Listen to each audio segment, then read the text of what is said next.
आप सभी का द टीचर्स फैक्ट्री में स्वागत है। आज के क्लास में आप देखेंगे प्रैक्टिस सेट नंबर 8। इसमें आपको हिंदी और इंग्लिश के प्रैक्टिस सेट आपको मिलेंगे, ठीक है, जो कि यूनिक बिहार देखिए सिविल कोड चपरासी पीएम का जो प्रैक्टिस वर्कबुक है उसी से आपको ये सब बताया जा रहा है। यहाँ पे आप देख सकते हैं, ठीक है। और इस बार बनना है सिविल कोड का चपरासी प्यून, तो इस क्लास को आपको पूरा देखना होगा। आइए, कुछ साथी क्या करते हैं ना कि वीडियो को चालू तो करते हैं लेकिन कुछ 2 मिनट 4 मिनट 5 मिनट देखने के बाद उसको स्किप करके शॉर्ट्स वीडियो देखने लगते हैं। ऐसे विद्यार्थी अगर सपना देख रहे हैं कि हम सिविल कोड का प्यून बन जाए तो संभव नहीं है दोस्तों, आपको पूरा मन लगा के पढ़ना पड़ेगा, ठीक है। तो आइए पूरा क्लास को देखें और डेली प्रैक्टिस करते चलिए। कब एग्जाम हो जाए ये अभी तक कोई ऑफिशियल आपको सूचना नहीं मिला है, इसलिए डेली प्रैक्टिस करते जाइए। आप एकदम रेडी रहिए कि आपको हो सकता है कहीं कल ही एग्जाम देना पड़े, एक सप्ताह बाद या 1 महीना बाद, लेकिन आप प्रैक्टिस जारी रखिए ताकि आप एग्जाम में जब बैठे तो आपको ये नहीं लगे कि मेरा मुझसे ये प्रश्न नहीं बना। सभी प्रश्न आपको बनेंगे लेकिन आपको डेली प्रैक्टिस करना होगा। चलिए, तो इसमें सबसे पहले आप देख लीजिए, यहाँ पर सामान्य हिंदी के प्रश्न है। पहला नंबर प्रश्न देखिए क्या है, यहाँ पे रिक्त स्थान को भरना है, ठीक है। और जो हमारे रेगुलर विद्यार्थी हैं जो डेली प्रैक्टिस कर रहे हैं उनको पूरा प्रश्न पढ़ने की आवश्यकता नहीं पड़ रही है, बस सिर्फ देखते ही उनको पता चल जा रहा है। जैसे यहाँ पर रिक्त स्थान को भरना है। रात की नींद डैश होती है। ए में दिया हरी, बी में दिया है तीव्र, सी में मोटी और डी में गहरी, ठीक है। तो इसमें क्या हो जाएगा, तो नींद गहरी, ऑप्शन नंबर ए। आइए अब आगे क्या है, गद्यांश। पूरा पढ़ने की भी आपको जरूरत नहीं, सिर्फ गद्यांश क्या है उसको देख लीजिए और क्या भराएगा, बस इसको आपको देखते चलना है। चलिए गद्यांश को पढ़ के सुनाते हैं। आदमी की पहचान उसकी डैश से होती है और भाषा संस्कार से बनती है। जिसके जैसे संस्कार होंगे वैसी ही उसकी भाषा होगी। जब कोई आदमी भाषा बोलता है तो साथ में उसके डैश भी बोलते हैं। यही कारण है कि भाषा शिक्षक का दायित्व गुरुतर और डैश है। केवल यांत्रिक कौशल किसी जीती जागती भाषा का डैश नहीं हो सकते हैं। केवल संप्रेषण ही भाषा नहीं है। डैश के बिना कोई भाषा जीवंत नहीं हो सकती, ठीक है। अब ये गद्यांश पूरा है और जहां जहां पे आप देख रहे हैं जैसे 1 है, 2, यहाँ पर देखिए 3, यहाँ पे 4, यहाँ पे 5, ठीक है। तो ये भरना, जैसे यहाँ पे देखिए प्रश्न नंबर 2 1 नंबर, यानी यहाँ पर क्या आपको भरना है। चलिए बस इसको स्क्रीनशॉट ले लीजिए, आगे आपको बताते हैं कहाँ पर क्या भरना है। चलिए, तो जो खाली स्थान 1 में था उसके लिए ऑप्शन है। ए में दिया है शिक्षा, बी खान पान, सी भाषा और डी पहनावे, ठीक है। और इसका आंसर हो जाएगा ऑप्शन नंबर सी यानी भाषा। जहां पर खाली नंबर 2 था, ठीक है, उसके लिए ए में है संस्कार, बी कर्तव्य, सी अधिकार और डी दुर्गुण। आंसर हो जाएगा ऑप्शन नंबर ए यानी संस्कार। चलिए खाली नंबर 3 के लिए देखिए। ए में दिया अप्रासंगिक, बी निरर्थक, सी सरल और डी चुनौतीपूर्ण, ठीक है। आंसर हो जाएगा डी चुनौतीपूर्ण। प्रश्न नंबर 5 यानी खाली स्थान नंबर 4 के लिए हम देख रहे हैं, ठीक है। ए में दिया उदाहरण, बी प्रसारण, सी है तर्क और डी है धारण। और 5 का आंसर हो जाएगा ऑप्शन नंबर ए यानी उदाहरण। फिर देखिए खाली स्थान 5 के लिए क्या है। ए में ऑप्शन दिया है तथ्य, बी संवेदना, सी आस्था और डी कृपा। और आंसर होगा ऑप्शन नंबर बी यानी संवेदना। आइए 7 नंबर प्रश्न जो कि पर्यायवाची है, पूरे प्रश्न में पढ़ने की आवश्यकता नहीं पड़ रही है। और इसके लिए ऑप्शन यहाँ पर क्या दिए हैं दोस्तों, ध्यान से देख लीजिए। व्यथा, व्यथा दिया गया है, व्यथा का आपको पर्यायवाची शब्द देना है, ठीक है। तो चलिए अब आगे देखते हैं क्या क्या है इसका ऑप्शन, ध्यान से देखिए। ए में दिया है जीवरी, बी में दिया है पीड़ा, सी है अधीर और डी है बात। और इसका आंसर हो जाएगा बी यानी पीड़ा। व्यथा को और पीड़ा कहते हैं। चलिए मुहावरे का अर्थ देना है आपको, क्या, जूतियां चटकाना, इसका आपको अर्थ बताना। ए में है जूतियां पटकना, बी में व्यर्थ इधर उधर घूमना, सी नुकसान करना या डी जूतियां बनाना। और इसका आंसर हो जाएगा 8 का ऑप्शन नंबर बी व्यर्थ इधर उधर घूमना, ठीक है। हमारा मुहावरे का एक स्पेशल वीडियो आ चुका है, अगर आप नहीं देख पाए तो एक बार अवश्य देख लीजिए, आपको बहुत फायदा मिलेगा। चलिए आगे दिया हुआ है कि नीचे में जो वाक्य दिया हुआ है उसमें कुछ त्रुटि है, आप उसको देख करके आगे जो ऑप्शन दिया हुआ है उसमें से बताना है। डॉक्टर अब्दुल कलाम और मिसाइल एक दूसरे और आगे क्या दिया है, के पूरक हो गया है। अब इसमें कौन सा त्रुटि है? त्रुटि का मतलब होता है दोस्तों गलती। ये त्रुटि जो दिया है गलती, तो ये है पूरा वाक्य और इसमें क्या गलत है आप एक बार देखिए। Option A doctor Abdul Kalam, B में दिया है एक दूसरे के, सी पूरक हो गया है और डी और मिसाइल। तो इसमें गलत क्या है? ऑप्शन नंबर सी है गलत, पूरक हो गया है, ये गलत है। आगे ये विलोम शब्द आपको बताना है, किसका? तरुण का। ए में दिया है जवान, बी नया, सी वृद्ध और डी पत्ता। और आंसर हो जाएगा ऑप्शन नंबर सी यानी वृद्ध। तरुण यानी नौजवान होता है और वृद्ध यानी कि बूढ़ा हो गया। ठीक है, चलिए 10 के बाद सीधे 11 में आइए। हिंदी को अगर आप ये समझ ले कि बहुत आसान है, हम आसानी से बिना पढ़े कर लेंगे, तो ये आपकी भूल है। आप डेली प्रैक्टिस कीजिए, देखिए कितना आसान आपको लगेगा और परीक्षा में भी बहुत बेहतरीन आपका जाएगा। चलिए 11 नंबर देखिए। 11 में लिख रहा है कि देखिए दिए गए वाक्य में रेखांकित खंड को प्रतिस्थापित करने के लिए उपयुक्त विकल्प का चयन करें। और जो रेगुलर विद्यार्थी है वो समझ गए कि यहाँ पर क्या करना है। रेखांकित खंड क्या प्रतिस्थापित, यानी रेखांकित खंड कौन है? यहाँ पे है हमारा। देखिए वाक्य पहले देखिए, किसान गगन की ओर निहार रहे हैं और रेखांकित कौन हो गया? गगन। गगन का दूसरा शब्द प्रतिस्थापित, उसके स्थान पर क्या लिख सकते हैं? ए में दिया है सूर्य, बी आकाश, सी खगेश और डी व्योमेश। और इसका आंसर हो जाएगा 11 का ऑप्शन नंबर बी आकाश। गगन को और हम लोग आकाश करते हैं। चलिए प्रश्न है अगला कि दिए गए शब्द का विलोम। देखिए फिर यहाँ पर विलोम बताना है। तम का विलोम यानी उल्टा, इस पर भी एक स्पेशल वीडियो अवश्य आएगा। आप रेगुलर क्लास करते जाइए, बिल्कुल आपको मिलेगा। ए तेज, बी प्रकाश, सी तमगा, डी तिमिर। और आंसर होगा ऑप्शन नंबर बी यानी प्रकाश। प्रकाश को जो है उल्टा होता है तम यानी अंधेरा। आगे आइए, प्रश्न है इसमें एक शब्द देना, अनेक शब्दों के लिए एक शब्द देना है। ठीक है, जिसकी आयु लंबी हो उसको क्या कहते हैं? ए अल्पायु, बी दीर्घायु, सी जटायु या डी वायु। सारे शब्द आपको मिलते जुलते लगेंगे। ठीक है, आपको एग्जाम लगेगा सब सही है, लेकिन इसमें एक ही सही है। ठीक है, और रेगुलर क्लास करते चलेंगे तो आपको सब सही लगेगा। चलिए तो आपको लगेगा कौन आंसर है। चलिए बी नंबर इसका सही आंसर है, यानी दीर्घायु। जिसकी आयु लंबी हो उसको दीर्घायु कहते हैं। चलिए 13 के बाद 14 नंबर देख लीजिए। 14 में दिया हुआ है दिए गए वाक्यांश के लिए एक शब्द दीजिए। नीचे लिखी हुई यही वाक्यांश है और इसके लिए भी अनेक शब्दों के लिए एक शब्द है। ए में लिखा हुआ है स्वलिखित, बी ऊपर लिखित, सी निम्नलिखित या डी हस्तलिखित। और 14 का जो आंसर हो जाएगा दोस्तों ऑप्शन नंबर सी यानी निम्नलिखित। 15 में दिया हुआ है पर्यायवाची शब्द देना है, किसका? केशव का। ए बाल, बी केश, सी कान और डी गोपाल। ऑप्शन हो गया 15 का डी यानी गोपाल। प्रश्न 15 के बाद सीधे हम लोग चलते हैं 16 में। 16 को ध्यान से देख लीजिए। सही वर्तनी वाले शब्द का चयन करना है। ए में दिया हुआ है वर्तनी वाले शब्द, यानी इसमें जो 4 जो दिया हुआ है ऑप्शन, एक सही बाकी सब गलत है। तो 16 का सीधा जो आंसर हम आपको बता दें ऑप्शन नंबर सी है सही, बाकी ये सब गलत है। ठीक है, आगे दिया हुआ फिर सेम चीज है, 4 में से एक सही है, तो सही कौन है? ऑप्शन नंबर सी सही है, बाकी ये सब गलत है दोस्तों। चलिए आगे दिया हुआ है मुहावरा।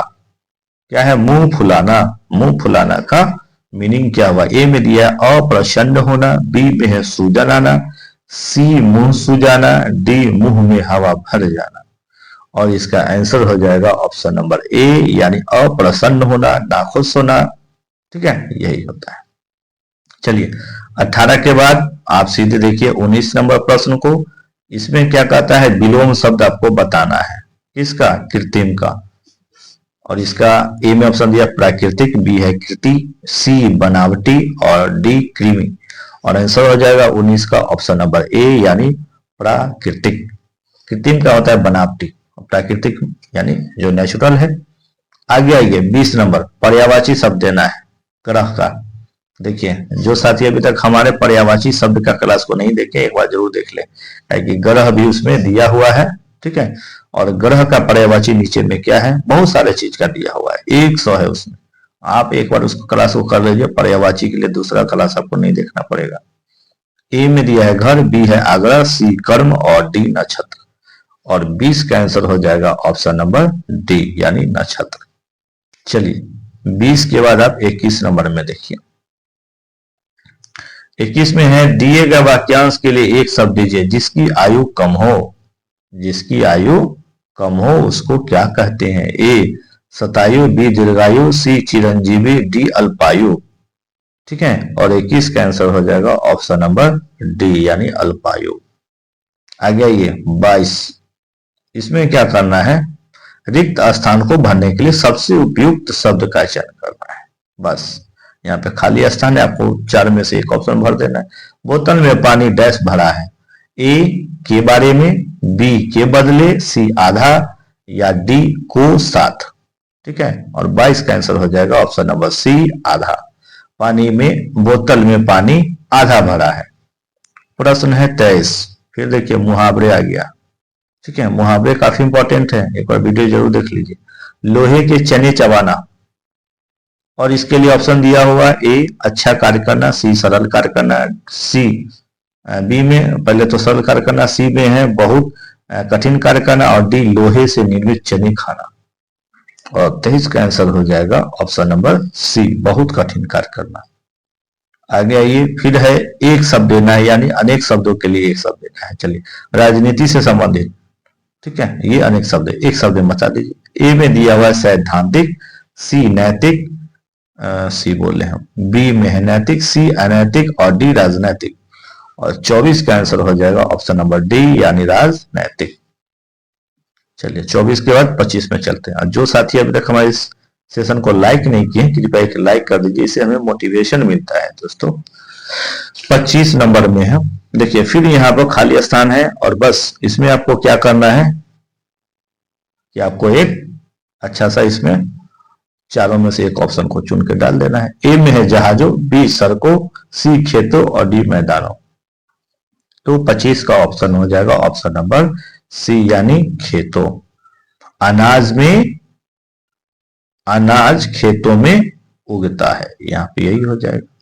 आगे 26 सही वर्तनी वाले यानी एक गलत है, और 26 का आंसर हो जाएगा डी, ये सही है, बाकी सब गलत है। ठीक है। फिर इसी तरह से यहां भी है एक, ध्यान से देख लीजिए। ठीक है। 27 में ए सही है, बिछौना और बाकी सब गलत है। ठीक है। चलिए 27 के बाद 28 में देख लीजिए। 28 में क्या दिया है, सो मुहावरे हैं। ठीक है। और मुहावरे क्या दिया, रूह कांपना। ए में दिया बहुत सर्दी लगना, बी बहुत कांपना, सी बहुत डरना और डी बहुत निडर। और इसका आंसर हो जाएगा ऑप्शन नंबर सी बहुत डरना। फिर पर्यायवाची शब्द देना है किसका, आवाज का। आवाज का पर्यायवाची शब्द क्या होगा, ए में दिया है नगाड़ा, बी नंदिनी, सी ध्वनि और डी अनादर। और इसका आंसर हो जाएगा 29 का सी यानी ध्वनि। आगे विलोम शब्द देना है किसका, सत्कार का। ए में दिया है विलोम मतलब उल्टा, ए दिया है पुरस्कार, बी दिया है तिरस्कार, सी सम्मान और डी बेकार। और 30 का आंसर हो जाएगा ऑप्शन नंबर सी यानी सम्मान। आगे आइए 30 के बाद 31 नंबर प्रश्न को देख लीजिए। 31 में द्वंद्व समास आपको चुन के देना है, 4 ऑप्शन है, आंसर हो जाएगा ऑप्शन नंबर ए यानी पाप पुण्य। 32 में संधि विच्छेद करना है किसका, समुचित का करना है बस। और इसका ऑप्शन इतने सारे दिए गए हैं, आंसर हो जाएगा बी सम जोड़ उचित, बाकी सब गलत। फिर संधि विच्छेद करना है किसका, संकल्प का, और आंसर हो जाएगा ऑप्शन नंबर ए सम जोड़ कल्प। आगे बढ़ते हैं 34 नंबर प्रश्न, इसको भी ध्यान से देख लीजिए। 34 में दिया मोहन ने रोटी खाई है, इसमें ने कौन सी विभक्ति है। ठीक है, विभक्ति आपको बताना है, कारक है। ठीक है, इसमें देख लीजिए ए सामान्य भूत, सी आसन्न भूत, बी में और सी में है पूर्ण भूत और डी में संदिग्ध भूत। और 34 का आंसर हो जाएगा ऑप्शन नंबर बी यानी आसन्न भूत। ठीक है। आगे आइए 35 नंबर है, वर्णों के उस समूह को जिसमें कोई निश्चित अर्थ निकलता हो कहा जाता है। ए वाक्य, बी शब्द, सी वर्ग समूह और डी वक्तव्य। ठीक है, 35 का आंसर हो जाएगा ऑप्शन नंबर बी यानी शब्द। चलिए अब इंग्लिश की बारी है। इंग्लिश के भी क्लास को ध्यान से देखिए। ठीक है, इंग्लिश बहुत भारी भी नहीं है, पढ़ेंगे तो बिल्कुल आसान लगेगा आपको। लिखा हुआ है करेक्ट स्पेल्ड, देख लीजिए, करेक्टली स्पेल्ड। अब इसमें से एक सही है और बाकी 3 गलत है। पूरा प्रश्न भी पढ़ने की आपको आवश्यकता नहीं पड़ेगी। और 36 का आंसर हो जाएगा ऑप्शन नंबर डी यानी ये सही है, बाकी 3 गलत है। अमेंडमेंट। चलिए ये सही है। अगला प्रश्न को देखिए, 37 नंबर प्रश्न। और अभी तक आपने अगर हमारे चैनल को सब्सक्राइब नहीं किया तो एक बार सब्सक्राइब अवश्य कर लें। चलिए इसमें भी वही चीज है, करेक्ट स्पेल्ड आपको देना है। ठीक है, और 37 का जो करेक्ट है, जो सही है, ये है आंसर, बाकी 3 गलत है। बेनिवोलेंट। ठीक है, फिर अब एंटोनिम्स बताना है किसका, IGNORANC, इसी का तो बताना है आपको, इग्नोरेंस का। और इसका आंसर हो जाएगा 38 का ऑप्शन नंबर बी, नॉलेज। ठीक है, 39 नंबर देखिए, खाली स्थान में आपको भर देना है। ठीक है, खाली स्थान में क्या, the dash chosen for construction of the office is in the heart of the locality. और इसमें ऑप्शन ए दिया है सिटी, बी है साइट, और फिर देख लीजिए सी में है साइट और डी में है स्लाइट। ठीक है, इस तरह के वर्ड सब दिए गए। तो 39 के लिए आंसर हो जाएगा ऑप्शन नंबर ए यानी CITE, साइट। अब देखिए साइनोनिम बताना है आपको किसका, 40 नंबर में देख लीजिए, INGUIS, इंग्विश, ऐसे। और इसके लिए आंसर क्या हो जाएगा 40 का, ऑप्शन नंबर ए यानी ACHE। फिर एंटोनिम बताना है किसका, DOMINANT, डोमिनेंट, इसका बताना है। ठीक है, और इसके लिए ऑप्शन इतने सारे हैं, आंसर हो जाएगा बी यानी सबमिसिव। 42 में देखिए, ग्रुप ऑफ वर्ड्स, अनेक शब्दों के लिए एक शब्द हिंदी में कहें तो, a person employed to drive a private or hired car, इसके लिए आप क्या कहेंगे, एक आंसर क्या होगा इसका, 42 का आंसर हो जाएगा ए यानी चौफ। देखिए चौफियर, CHAUFFEUR। ठीक है, 42। 43 नंबर प्रश्न सीधे देखते हैं, ध्यान से देखिए। 43 नंबर में दिया हुआ है, फिर यहाँ पर वही दिया है, ग्रुप ऑफ वर्ड्स दिया है, अनेक शब्दों के लिए एक शब्द। तो अनेक शब्द है क्या, पहले उसको देखिए। ए पर्सन हु कंपाइल्स, क्या है, डिक्शनरीज, तो इनको क्या बोलते हैं, तो 43 का आंसर हो जाएगा ऑप्शन नंबर ए। ठीक है, लैक्सिकोग्राफर। ठीक है, ये आंसर हो गया। अब आइए अगला जो प्रश्न है, आइटम्स है, और इसका आपको मीनिंग बताना है, बस ज्यादा कुछ नहीं। To break the ice, 4 option दिए गए हैं, और 44 का आंसर हो जाएगा ऑप्शन नंबर डी यानी टू एलिमिनेट शाइंस। ठीक है, इंग्लिश को भी बार बार आप प्रैक्टिस करते चलिएगा तो इंग्लिश आपको बिल्कुल आसान लगेगा।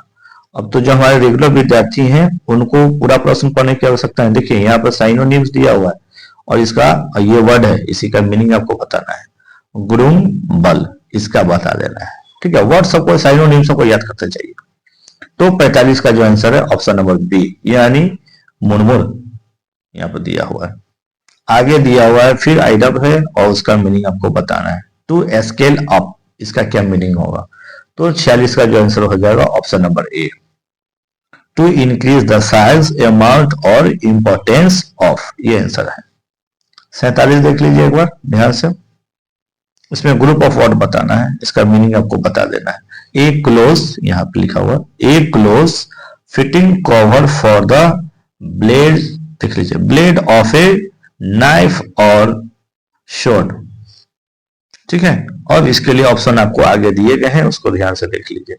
ए में क्या दिया हुआ है, बी में क्या है, सी में क्या है, सब देख लीजिए। और इसका जो आंसर हो जाएगा दोस्तों यानी 47 का आंसर हो जाएगा CSHEATH यानी शीत। ठीक है, आगे दिया हुआ है एंटोनिम बताना है आपको, किसका, इंडोलेंट का, INDOLENT, इसका बताना है। और 48 का आंसर हो जाएगा ऑप्शन नंबर ए यानी लाइवली। क्या दिया है इसका, लाइवली। ठीक है, डोलेंट का हो गया लाइवली। एंड आगे 49 में देखिए आइटम्स दिया हुआ है ये, और इसका आपको मीनिंग बताना है। To turn over a new leaf, और इसके आंसर हो जाएगा option number D, to make new things happen. ठीक है, चलिए लास्ट प्रश्न है, बहुत ही अच्छा प्रश्न है, ध्यान से देख लीजिए, इसमें भी आइटम दिया हुआ है और इसको आपका मीनिंग देना है। ठीक है, पूरा सेशन अब खत्म होने को है। अगर अभी तक भी आपने अगर हमारे सेशन को लाइक नहीं किया तो दोस्तों एक लाइक अवश्य कर दीजिए, इससे हमें ऊर्जा मिलती है दोस्तों, ताकि आपके लिए इस तरह के अच्छे अच्छे क्लास ला सके। और जो साथी अभी तक हमारे चैनल को सब्सक्राइब नहीं किए हैं, एक बार सब्सक्राइब अवश्य कर ले। चलिए, टू बरी द हैचेज, क्या है, HATCHET, ठीक है, हैच एट, तो इसके लिए दिया हुआ है 50 नंबर में, और इसका आंसर हो जाएगा ऑप्शन नंबर बी, यानी टू मेक पीस। ठीक है दोस्तों, और दोस्तों अगर अभी आप हमारे इस चैनल पर आए हुए पर्यायवाची शब्द के लिए जो टॉप 100 पर्यायवाची शब्द दिए गए थे, अगर ये क्लास को आप मिस कर चुके हैं तो मात्र 15 मिनट का क्लास है, उसे एक बार देख ले तो आपको पर्यायवाची शब्द देखने की आवश्यकता बिल्कुल भी नहीं होगी। ठीक है, तो एक बार हमारे इस चैनल पर बहुत सारे सेट्स भी दिए हुए हैं दोस्तों, अगर सेट्स आप कोई नहीं बना पाए हैं तो उसको भी बना लीजिए, ताकि आपको काफी मदद मिलेगा। ठीक है, विशेषकर सेट नंबर 3 एक बार जरूर देख लीजिए। ठीक है, मिलते हैं अगले सेशन में, तब तक के लिए बहुत बहुत धन्यवाद, अपना ख्याल रखें, थैंक यू।